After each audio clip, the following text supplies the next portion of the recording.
শারীরিক বিশেষভাবে সক্ষম যুবতীকে ধর্ষণের দায়ে ধর্ষকের 10 বছরের সশ্রম কারাদণ্ড, সে সাথে 25,000 টাকা জরিমানা। পাষণ্ড ধর্ষকের নাম দীপক দেবনাথ।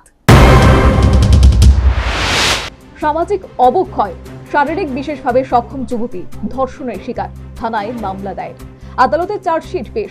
আদালত অভিযুক্ত ধর্ষকের বিরুদ্ধে জেল ও জরিমানার আদেশ দিয়েছে। 2020 সালের 16 জুন কাকরাবন থানা এলাকার বাসিন্দা দীপক দেবনাথ এক কুকীর্তি করে বসে।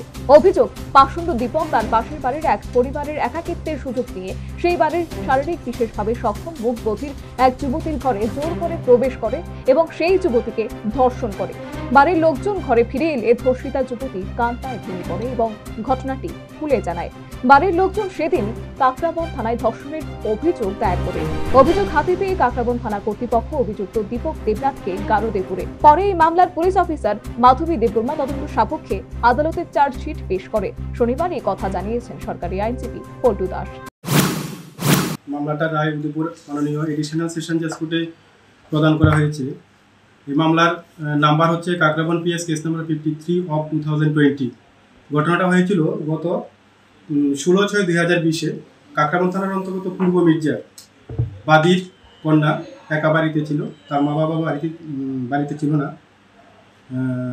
এখানে যে ভিকটিম ও একটা ফিজিক্যালি চ্যালেঞ্জ মেয়ে, যার বয়স 18 বছর এবং সে কথা বলতে পারে না।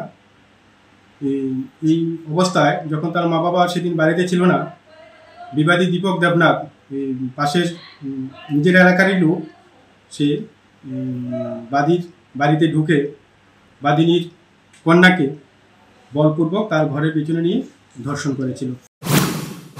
এই মামলায় আদালত 15 জনের সাক্ষ্য বাক্য গ্রহণ করে শেষে আদালত পাষণ্ড দীপক দেবনাথকে ধর্ষণের দায়ে 10 বছর সশ্রম কারাদণ্ড ও 25,000 টাকা জরিমানা করে।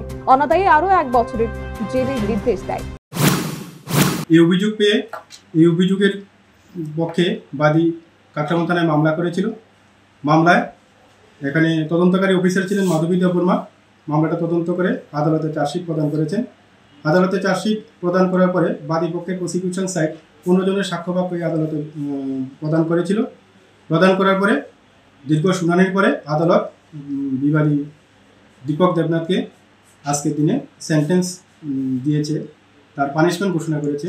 আদালত 376-এর 2 এবং ব্র্যাকেটে 1-এর ধারায় বিবাদী দীপক দেবনাথকে আসামি, তাকে আজকে 10 বছরের সশ্রম কারাদণ্ড প্রদান করেছেন, সঙ্গে 25,000 টাকা জরিমানা, অনাদায়ে আরও 1 বছরের জেল প্রদান করেছেন। কত নাম্বার কেস? মামলার নাম্বার হচ্ছে কাকরাবন পিএস। গোমতী জেলার অতিরিক্ত জজ মানবেন্দ্র দেববর্মা এই রায় প্রদান করেছে, আর এই রায় সচেতন মহল সন্তোষ প্রকাশ করেছে। Bureau report, news vanguard.